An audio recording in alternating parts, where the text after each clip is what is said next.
don't know why. I think it was just kind of a slow start. So why don't we send out an email? People are going to join us as we go. Let me just change some of the settings here.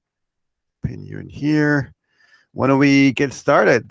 So I'm very excited to introduce David Schwed to the New York Information Security Meetup / the Cyber Guild. And it's lunchtime. And sorry I didn't bring any snacks, but we can work something out later on. So how are you, Dave? I'm good. Thanks for having me. I'm looking forward to this. Yeah, absolutely. So it's really interesting because it's tough. Everybody's so busy these days. It's very tough to get a glimpse of what somebody like yourself does in your role and what your responsibilities are. And maybe we can get started by maybe providing us an idea of what your career path was and how you got to your current position as the CIO for RTI Cable. Yeah, sure. So I have a really interesting and non-traditional background. So I had actually graduated high school a year early. So I went to college for about a year, and my summer going into my sophomore year, a friend of mine was working at Citibank and asked me, because I was always a technical person, and he asked me if I wanted to work over the summer at Citibank, and so I did. So I worked there over the summer. So I think I was 18 at the time. So I worked there all summer, and then I went back to college. And then they asked me if I can work over December break, and I decided, sure, might as well, earn a couple of bucks going back to college. And then they offered me a full-time job if I decided to leave college. So I dropped out of college when I was 18 to work at Citibank full time. At the time, it was a really difficult decision to make, but I felt I was going for school, going for a computer science degree to ultimately, hopefully, one day get this type of job offer. And I Mhm. figured, you know what, it kind of landed in my lap. Why not? So I dropped out of school and I started working at Citibank at 18. I eventually, years later, ended up getting my bachelor's, and I went on to get an undergraduate degree as well. But I started working 18 full time at Citibank, and again, it was really the circumstance at the time of, and I see a lot of similarity today with cybersecurity. Back when I started working in the mid to late 90s, there was, a huge skill gap, for people with certain skills. And at the time, it was, Windows 3.1, Windows NT 4.0, and Novell, and some of these, now legacy and deprecated technologies. But it was the right place at the right time, and got that offer to drop out of college and decided to, let's just do this. So, I definitely lucked out, if you will, starting out my career. And it's really interesting as well because you went out and got a graduate degree and so on. A lot of people, they drop out of college and then end up, in the workforce, and then it's super tough to catch up. Because that balance between work and then going back to school, it's once you come up, you go out of that, it's very tough. Was it tough for you to go back and do more schooling?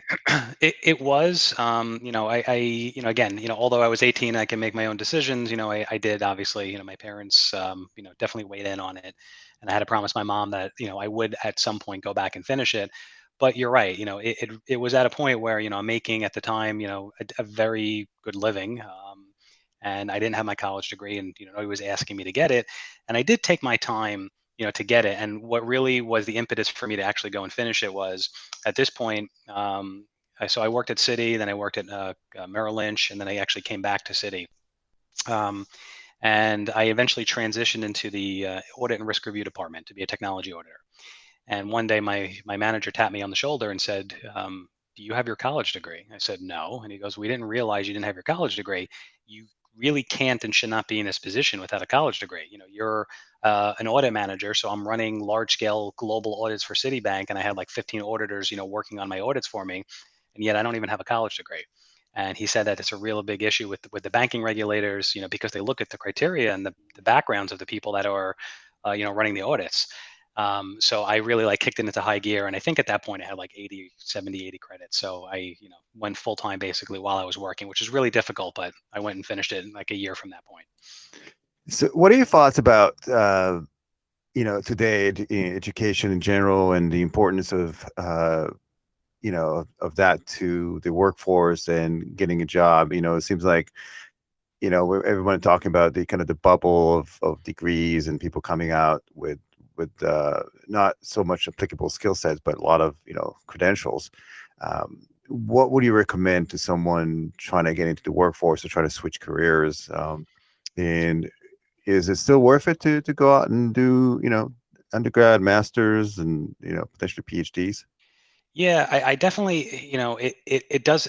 First off, it doesn't hurt. Definitely an undergrad. Whether or not someone wants to go for a graduate degree is really a personal decision as to, why you're doing it. For me, the differentiating, factor between a master's degree versus, say, going out and getting different certifications is, what's your ultimate end goal? I always look at the master's as, if you want to, get into those CISO type roles, the certifications are really very technically focused. If you want to be an expert digital forensics, or you want to be a certified ethical hacker, and if that's what you want to do, which is great, then I would totally recommend somebody, just go for that certification. Again, providing they have a technical background.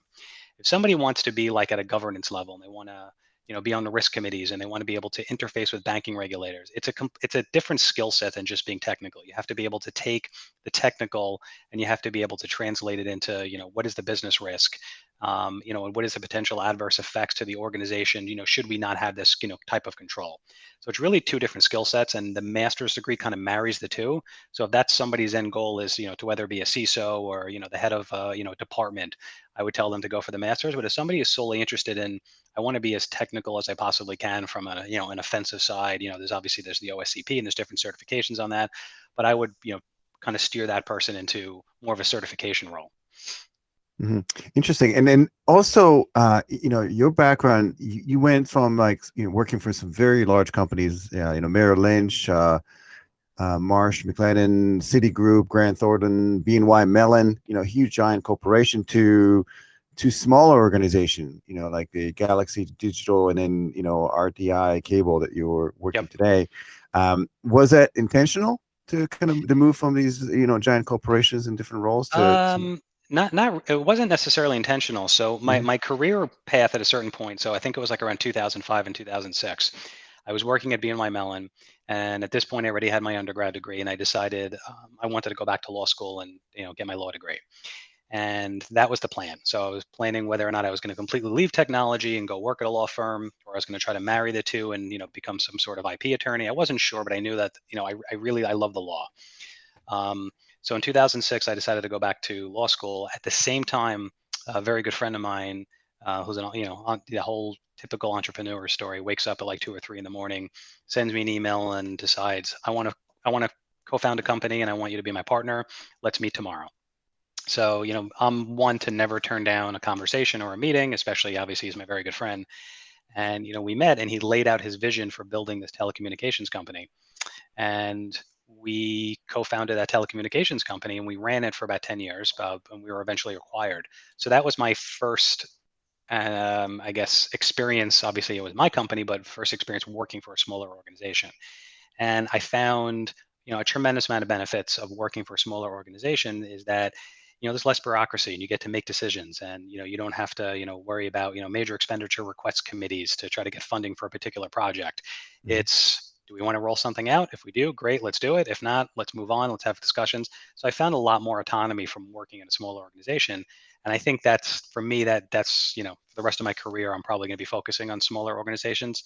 There are definitely benefits for working for large enterprise organizations, from a budgetary perspective, being able to work on, certain projects that from a, budget perspective, most small organizations, wouldn't be able to, pay for those types of projects. But so after we sold the company, a friend of mine was working at Galaxy Digital, and he asked me if I wanted to come on an interview to be their CISO. At the time, I honestly was planning on taking some time off to figure out what I wanted to do next. But the thought of helping a crypto company stand up an information security program seemed like it was just a great opportunity. I was definitely interested in the crypto space. I had crypto at that point, but I was more of a fan, if you will, watching from a distance. And I figured this was an opportunity to, go to a smaller organization and help them build information security programs. So that's where I ended up there. And then obviously now I'm at RTI Cable, which is a subsea cable company. And, we lay cables from, the Americas over to Australia, Guam, and Australia. Yeah, so we'll dive into that in a bit, because that's also fascinating. So you and now you also teach, right? You are you founded the security program at Cat School, the Yeshiva University, right? Correct. And so it's you probably have a great combination of experience and the academic side where you can actually see, okay, what are the kind of the skill sets required, and then have that applicable into that program. Maybe you can talk about a bit about what the program entails, and what was your role there, and how did you approach building a kind of a cybersecurity from scratch, because you were basically, that's what you were doing, right? There was no program like that before, so that's a big endeavor as well, right there. Correct. So, so I was at Galaxy Digital, and, I decided from a work-life perspective, I wanted to do something a little bit different. And I had always, when I was running my company, I always loved the mentoring of the employees. There's one particular employee, I always tell this story. When we hired him, he had no technical background at all. And he was just someone who you could tell just had this passion and drive that he wanted to learn technology, not security at the time. So we hired him, and over the course of while he was at the company, he went from, like I said, from no technology to, a few different Cisco certifications, his CISSP, Security Plus, Network Plus, and he eventually went on and enrolled and got his master's in cybersecurity, and then left us and got a job working at BNY Mellon, and now he's at a law firm. And I really enjoy that mentoring process. And when I was looking to leave Galaxy Digital, I decided that this next stage of my career, I wanted to get into academia. I wanted to help others break into the field or further their own knowledge. And there was an opening, like you said, at the CAT School, which is at Yeshiva University, and it was for the founding director of the program. So it really piqued my interest because I loved building my company, and this was an opportunity for me to, kind of still tap into that entrepreneur to help build this program, from nothing into something, while also using my cybersecurity degree. The issue obviously was I was not an academic, which I think now looking back is probably a benefit to the program. Not to knock if there's any academics on the call or if anybody's, married to one, or, family is an academic, but there are certain fields that I feel practitioners are better to teach than, someone who's purely an academic. And I think cybersecurity is absolutely one of those fields. Um, so yeah. What are your thoughts about the kind of the skills gap right now? There seems to, have that notion that, there's millions of unfulfilled cybersecurity jobs, and it kind of reminds me of the pre-bubble era where, there wasn't necessarily a gap. It was just, the companies weren't willing to pay, and they have unrealistic expectations in terms of what type of skills are required. So do you feel that there is really a skill gap, or is it just there's unrealistic expectation in terms of what is required from the employees? I think it's actually both. So, I definitely think there's a skill gap. Even, individuals that, quote unquote, are information security professionals or cyber professionals for 10, 15 years, the bad guys can run circles around them. And, it's evident when you're speaking to somebody whether this is what they do for a career or this is what they do as their passion. And the problem with a lot of cybersecurity professionals today are, what I like to call, or what others call, like checklist auditors or checklist security people. And the way that they like to approach problems is, what tools can I throw at the problem? Instead of taking a step back and looking at it from a different angle, which is, offensively. If I was a threat actor, or if I was a bad guy, what assets would I be interested in within this organization? And how would I go, and how would I either steal that information, or whether maybe your motive is to disrupt the business, how would I go about doing that? Then you implement the controls. And, technology may be an answer to it, process may be an answer to it, or it might just be insurance or risk acceptance. That's where I feel like, going, circling back to the master's, discussion, this is where, that higher level thinking, as opposed to just being a technology person, the answer may not be technology. The answer may be Mm. process. The answer may be people. The answer may be taking out insurance. The answer might be just accepting the risk and budgeting for it. So it's those types of conversations. But, going back to your question about the skill gap, there's definitely a skill gap. And there's also, an issue today with, I see a lot of organizations, I think you're alluding to it before, just throwing so much different types of technologies on the skill requirements that these types of people don't even exist. Asking, for somebody who's, a developer, who's also a Cisco certified network engineer, who's also this, who has, 15 years experience doing this, those types of people don't exist. And I think that that's also part of the problem. There's a tremendous amount of unskilled jobs because the expectations are incredibly unrealistic. Yeah, and also, paying a certain amount of money, for example, for people living in New York City is different than, having kind of the same requirements and just maybe a lower pay somewhere else. So maybe now with COVID-19 and people working remotely, they'll have access to a larger pool of talents. It's not necessarily geographically, related. So in your opinion, obviously you've been doing this for a while. What's changed in the industry? Like, since you started in the early days of Citigroup, in terms of cybersecurity, in terms of the tool set and what's available to practitioners and just industry as a whole. You know what? It's a really good question, and I don't know at what point things changed, but I kind of liken it back to the stories you hear about the 1940s and the 50s and the 60s, where people didn't lock their doors and they weren't afraid about people breaking into their house and stealing things. Things were like that when I first started out in technology. Although we secured things, it wasn't at all to the extent that we did today, and it wasn't because of a lack of knowledge or experience. I just don't think there were the types of attacks that you see today. The story that I like to tell was, again, it's not necessarily cyber related, but I was a consultant for Citi, and in fact, I found my old badge for Citi at this particular location. Um, my ID was my social security number, Hmm. and it was right Wow. on my badge that and I knowingly, this is what they printed out, and I hung it on my shirt, and I didn't think twice about the fact that my social security number was on my badge that I walked around Citibank with. And I think I don't know what happened, but at a certain point, whether it's because of the global economy or everything's being interconnected, or the bad guys saw an opportunity, to monetize, bad behavior. But there Mhm. was a tipping point in which things just got completely out of hand, and there's this constant battle of good guys versus bad guys. So I think that's probably what's changed is there's this more of a need for security than there was back then. I think that's probably why there's a skill gap. There was not necessarily a need for the type of security professionals that you have today. Yeah, and I think there's also different areas within security that were not non-existent back then. There seems like there would be always, proliferation of purification of some new areas within cyber. Um, are there any exciting technologies that you feel that would potentially help, fulfill that gap in terms of security, in terms of the ability for organizations to protect themselves? I mean, again, not to, from a marketing perspective, I think the use of AI and ML is somewhat, overplayed.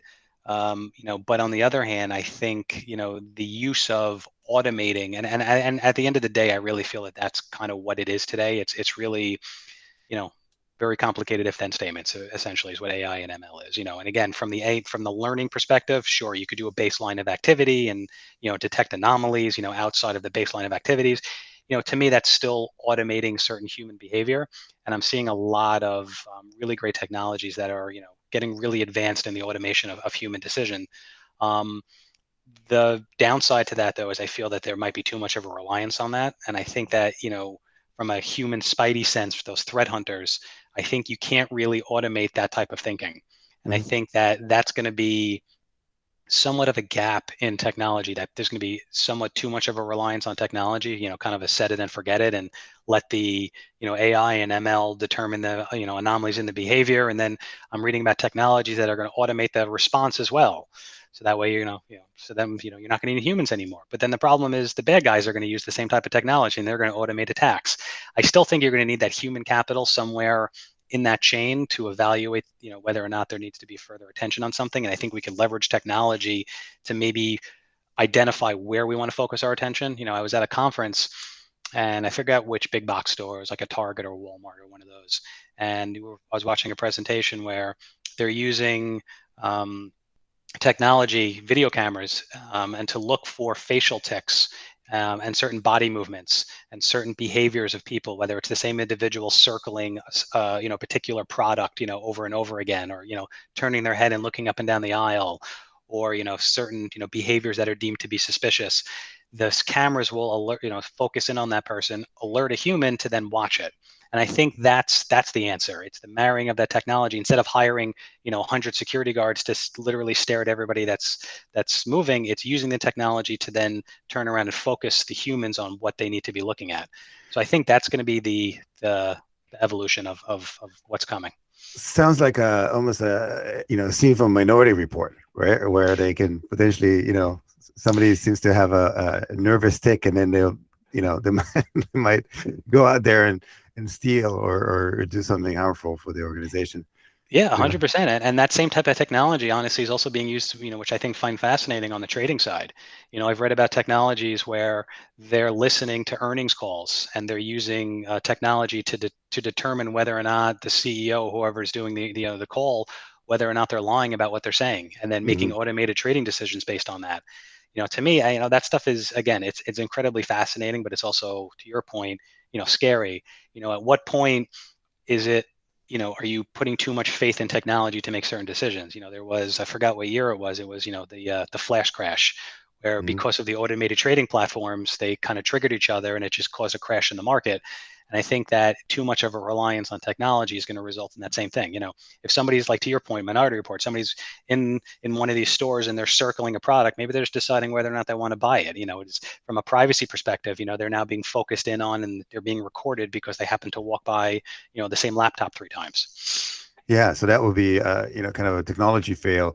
So now you are a buyer of technology, right? So you're Yes. responsible for the budget, you're the CIO, so you have the ability to kind of test tools and potentially budget and look at projects. What's the process of looking at technologies, for your organization? How do you create that kind of roadmap of where you want to be in the next, 6 to 9 months? And how do you sift through that noise of thousands of vendors out there? I'm assuming you get like inundated with marketing, sales calls and emails and so on a daily basis.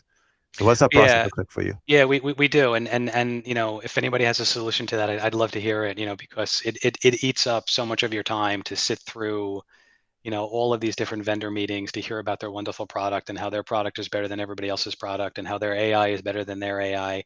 And I think, what I tend to rely on, and again, it might be, not the best decisions in the world, but I kind of look at what some of the people that I respect in the industry and, what products and services that they're looking at. So, I'm on a few different, signal groups with, some other CISOs that I really, really respect. And, if there's a piece of technology that one of us is interested in, we'll pose it out to the group and say, we're looking for DDoS protection. What vendor should I be looking at? And we'll get a short list of like 4 or 5. And some of them are, and they'll preface it with, this is the elephant in the room. These are, the Akamai's, et cetera. But then here are some of the, newer up and coming pieces of technologies. Again, there's always a risk of using, some of the newer and upcoming technologies. But on the other hand, the newer and upcoming technologies can sometimes usurp some of the, the elephants in the room and become, the de facto standard. Mhm. So while I always evaluate the, the leaders, in the, again, I know it's marketing, but, in the, in the Gartner, Magic Quadrant, but I'll also definitely look at the up and coming, players in the market, because again, those are the ones that are trying to innovate and try to disrupt the market. And how do you quantify kind of the risk? Obviously, you look at an organization and say, okay, what should I prioritize? To get the best bang for the buck in terms of, Yep. of minimizing the risk for the organization. I think it goes back to what I was talking about earlier about thinking offensively first. If you look at your organization and you determine, what is my most valuable asset, and what is the profile of the bad guy that's trying to get it or disrupt it. And the examples that I like to give, from doing a presentation is, if you're Coca-Cola, your most valuable asset is, that formula for Coca-Cola. And, if I'm Coca-Cola, where am I storing it? Well, guess what? I'm not storing it online anywhere. I'm probably storing it in paper copy in multiple geographic regions. And, so then my concern is around the physical security of access to that safe. And then I kind of work backwards from there and determine, how would I break into that safe? Whether it's social engineering and grabbing somebody's access card, or, if there's video cameras, again, I don't know where it is. Mhm. On the other side, if I'm like a Planned Parenthood, and the goal is to disrupt the business because if it's a hacktivist who is against the mission of Planned Parenthood, what are they trying to do? And it might be as simple as trying to flood the phone lines of potential patients, that are coming in. So if it's a PRI and there's 23 voice channels, I'll set up technology to make 30 concurrent calls at once to flood the phone lines and make it busy. So then again, working from that angle, I take a step back and say, okay, well then how would I protect the ability for customers or potential patients for making appointments? So that's my approach, is to kind of work backwards. Unless you're Mhm. working at a Citibank or a Chase, and you literally have unlimited funds and can throw everything that you possibly can at a problem, most organizations have to do a risk-based approach, and that's the approach that I like to take. Mhm. And we talked in the past about aligning kind of the business requirements with security. And so how do you do that? And when you come into a new role, like for example, the RTI Cable, how did you learn about the business? How did you get yourself acquainted in terms of what the specific requirements are for the business, and what the first 30, 60, 90 days look like for you? Yeah. So again, it's looking at, what do we do as an organization? So, for us as an organization, we do subsea cables. So we do layer one, point to point, light goes across our pipes, from different locations. Mhm. And, because the cables are, international cables, if you will, and land in other countries, the risk, would be number one, disruption. If you have a rogue nation state that wants to cut ties between, two different nations, what better way to do it than kill the internet connectivity? So it could be, disruption of or cutting of those cables. So Mhm. that could be one instance. It's also maybe the intercepting. So maybe you're, trying to instrument the light that's, passing through these. So, again, it would take an incredible feat to, splice into an underwater cable and, kind of instrument the light and, kind of figure out what data is going across it. So then how do you protect yourself against that? Well, encrypt the data that's going across it. So that's the approach that I took was, what assets do we have? Who would be interested in whether it's disrupting our business from cutting the lines, or who's trying to steal the information. Mhm. And then it goes back to where are we landing the cables, and then the physical security, the logical security around the equipment itself, and kind of working our way out from there. And then the other piece of it is also who our customers are, and their proprietary network information. So again, it's no different than financial services, protecting customer information. For us, it's CP&I, it's proprietary network information. So it's protecting that information, because again, we could be not necessarily the end target. It could be one of our customers. So what Mhm. better way to get to our customers' information than through, the network provider that's providing the connectivity? Right. Really interesting. So when you say underwater, undersea cable, maybe it's fascinating again, because I don't think people are aware that this is how they're probably users of this almost daily basis, right? I mean, we're a global company. We might a global world where you might go into a website and then basically use the underlying underwater cables basically to communicate with servers that are overseas. What's that process look like? Is that I'm assuming it's kind of a very large scale project, and how does those cable being laid down? Maybe just I mean, just as I think no one has an idea about what that looks like. Did you ever, had a chance to go out and actually see one of those cables being laid down? I've seen videos of it. I haven't Hmm. seen it in person. Okay. But it is fascinating, and it's an incredible feat, but it's as simple as literally a wire from one country to the other. And the boats will go across and drop, and there'll be repeaters every certain distance. Hmm. Obviously the the path of the cable is charted out before, from the plates, so there's earthquakes and stuff, so that way it doesn't affect the cable. So there's a whole bunch of people that kind of plot where we're going to lay the cable itself. Hmm. But it lay the cable, and then on each shore it comes up into the equipment, and then it's handing off layer one. But the cables itself, what I found most interesting is the cables aren't that big or aren't that thick, because you're talking about fiber, which obviously is tiny little strands. So the entire cable itself might be this big, and then it's obviously wrapped in some copper and some other protective material, but that's it. It's not like these huge, I would originally imagine like these tree trunks of types cables, but they're relatively small. And you're right, but even though I was in telecom, there wasn't this thought of how do you have international connectivity from country to country. But there's not many cables, to be honest, but there's a decent amount of cables, and anyone can Google them and pull them up, and you could see the different cables that are laid under the ocean. So Do you like the fact that you currently basically do dual role? You're CIO and then also responsible for security, or do you feel that is kind of too much in terms of responsibility? And I guess it really depends on your preference. Do you like doing the tasks that are outside of security? I do. I find, the unfortunately, I think we're still at a stage where CISOs are not looked on as adding value to a business. They're looked upon as a necessity. And, I'm hoping that changes over the years. And I do see a trend that I do think that that's changing. I worked at Galaxy Digital. I think that they were very, um, you know, forward thinking by having me involved in the ops committee and the risk committee. So I'm sitting with, the president and the CEO and, the different heads of the businesses, because everything that we're doing, there is an element of risk to it. But I think most Mhm. organizations layer the CISO or don't have the CISO at those types of discussions. So because of that, I do like the other side of what I do from a CIO perspective. In It's more the analytical drive, moving the business forward, providing technology from an automation perspective. How do we service our customers better? How do we provide better metrics to our sales folks? I also like that because it allows me to use that analytical portion of my brain. But to your point about the dual role, um, at a certain point, we will have to split them off. For now, I'm doing both just because I have that ability to do both.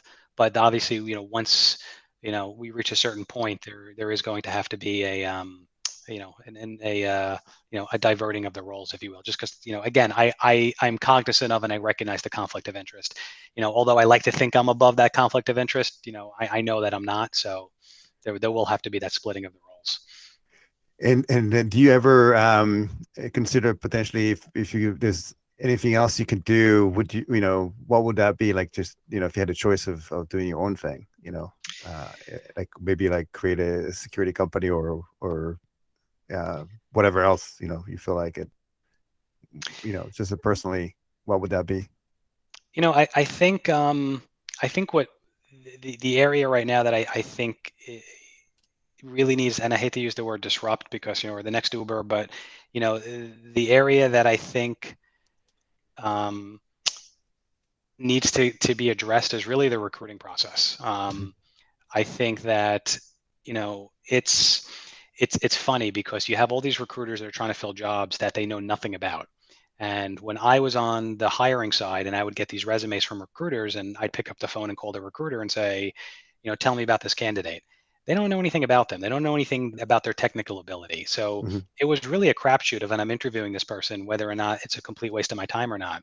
And I don't know what the answer is, but I think that there's probably a way, whether it's through AI or ML or some sort of technology from a personality. I don't know what the answer is, but I feel like there's not a great way that companies are hiring today. You have the LinkedIn Easy Apply that just gets flooded with resumes. You have Indeed and Monster where everyone's just throwing their resume out there. You have unrealistic job specifications and qualifications. So there's jobs that are sitting unfilled because there's these unrealistic expectations. So I don't know what the answer is, but I feel like that's an industry right now that needs to be fixed. Yeah, it sounds like there are some companies out there that are trying to do something about it. Maybe they have to think outside the box, and because they're trying to make a better mousetrap by using traditional mousetraps and make it a little bit better. So in terms of maybe your career path, I always tell people that it's never like a kind of linear, Hmm. um, from one role to another. Is there any personal wins and personal losses, like in terms of your career and how you progressed, and maybe if you had the hindsight to do things differently, would you do anything different? I mean, I think the biggest win was obviously co-founding and then getting acquired. Um, that obviously from just a win perspective, that's a clear cut win. But outside of co-founding and selling, I think being able to transition from a technologist into an auditor, I think was probably like the best move that I ever made in my career, Hmm. because it really opened up my eyes to, I'm not just a technologist, making, the flashing lights in the box go up and down. Like, it's really to further a business. Hmm. And I think that opened up my eyes to, using technology to help the businesses further its goals and objectives, which is really what I think helped differentiate me from just a technologist or just a sysadmin or an exchange admin. You could be a Mhm. phenomenal exchange admin or an Active Directory person, but at the end of the day, it has to have some correlation back to like, what are you doing for the business? And I think moving into that auditing role really opened up my eyes. So I think that was probably my biggest win, was luck, via luck and through some relationships, falling into that auditor role, which really then kind of set my career in a different trajectory.